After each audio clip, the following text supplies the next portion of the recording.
Assalamualaikum warahmatullahi wabarakatuh. Oke, perkenalkan nama Ibu Ima Hilmah, mengajar prakarya kelas EFG. Sebelum mulai pembelajaran, marilah kita berdoa diawali dengan membaca Bismillah. Bismillahirrahmanirrahim. Oke, kita masuk ke bab yang pertama, yaitu kerajinan bahan keras. Itu terdiri dari kerajinan dari bahan kayu, bambu, rotan, dan tempurung kelapa. Oke. Produk kerajinan dari bahan kayu, bambu, rotan, dan tempurung kelapa. Yang pertama kita akan mempelajari tentang kayu dulu ya. Kerajinan kayu atau woodcraft merupakan produk yang sudah lama ditekuni masyarakat Indonesia. Setiap daerah memiliki motif kayu atau corak ukir kayu yang mempunyai nilai keindahan dan keunikan tersendiri.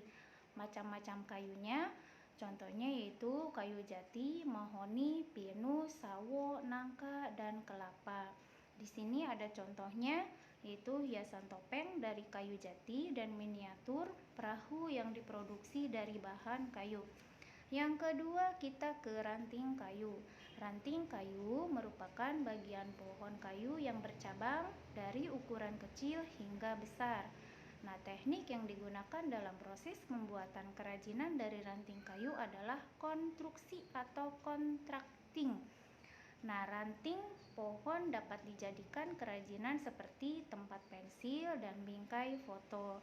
Nah, contohnya di situ ada ya, bingkai cermin dari ranting kayu, dan ini dimanfaatkan menjadi meja dan kursi ranting kayunya. Oke, yang ketiga yaitu bambu.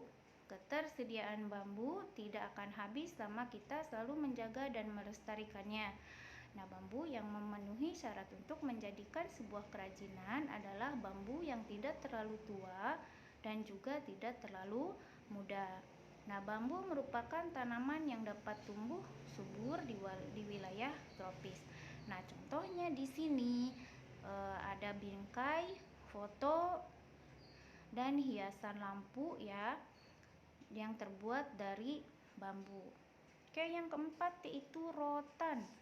Rotan merupakan jenis tanaman pinang-pinangan yang hidup memanjat atau merambat dan tumbuh baik di alam tropis. Bagian dari tanaman rotan yang paling banyak dimanfaatkan untuk membuat kerajinan adalah batangnya. Nah, getah rotan dapat digunakan sebagai bahan baku pewarnaan pada industri keramik dan farmasi. Contohnya di sini ada kursi yang terbuat dari bahan rotan, memiliki kesan ringan, unik, dan dinamis. Nah, ada lagi sebuah tas yang diproduksi dari anyaman rotan. Nah, yang kelima yaitu tempurung kelapa. Buah kelapa yang telah diambil dagingnya akan menyisakan sebuah tempurung dan serabut yang dapat dijadikan sebuah kerajinan. Tempurung kelapa berpotensi menjadi aneka kerajinan tangan yang bernilai seni. Nah, contohnya di sini tempurung kelapa yang disusun menjadi sebuah lampu hias. Dan ada lagi tempurung kelapa dijadikan sebuah peralatan minum yang unik dan terlihat alami. Oke, karakteristik bahan, alat, teknik, dan proses pembuatan produk kerajinan. Yang pertama, kayu. Untuk mengolah kayu menjadi bahan kerajinan, biasanya teknik yang digunakan adalah memahat atau carving. Nah, teknik carving sendiri adalah teknik pembuatan kerajinan yang dilakukan melalui proses pengambilan bagian-bagian dari bahan yang tidak diperlukan pada material yang dipahat. Nah, dalam memahat diperlukan desain bentuk yang telah dirancang sebelumnya. Nah, di sini ada beberapa kayu yang sudah dibelah untuk di industri mebel ya. Dan yang keduanya, perajin yang memanfaatkan kayu limbah mebel untuk dijadikan kerajinan hiasan ukir. Nah, di sini juga ada contoh-contohnya. Limbah kayu yang diolah menjadi sebuah miniatur kereta api dan kayu sisa limbah yang diproduksi menjadi tempat telepon genggam dengan bentuk biola. Nah, yang kedua bambu. Kerajinan anyaman bambu banyak dijadikan untuk digunakan tikar, dinding rumah tradisional, dan lainnya. Nah, produk seni kerajinan anyaman bambu dapat diolah dengan peralatan yang masih sederhana menggunakan gergaji dan catut bersungut bundar.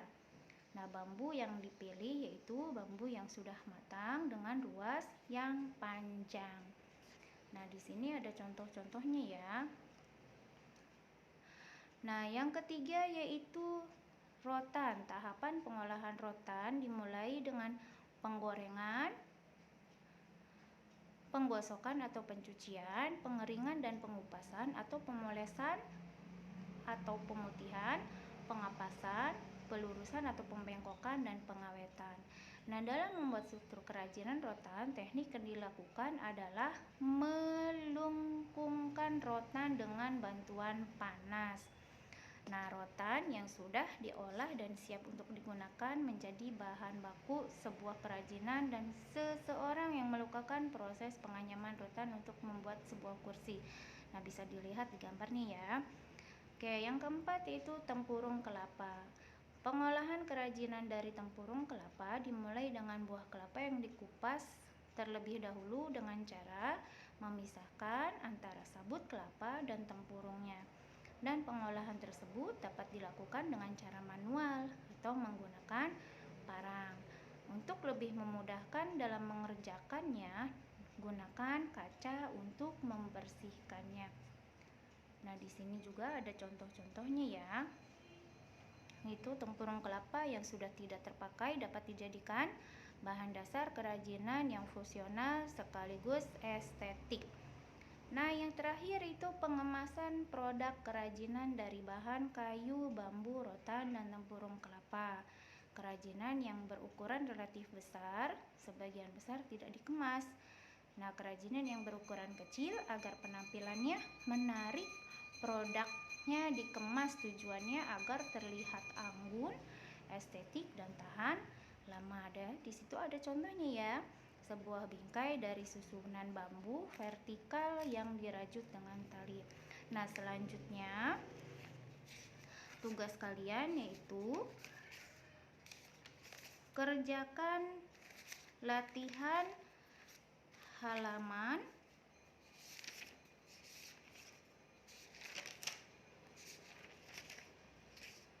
13.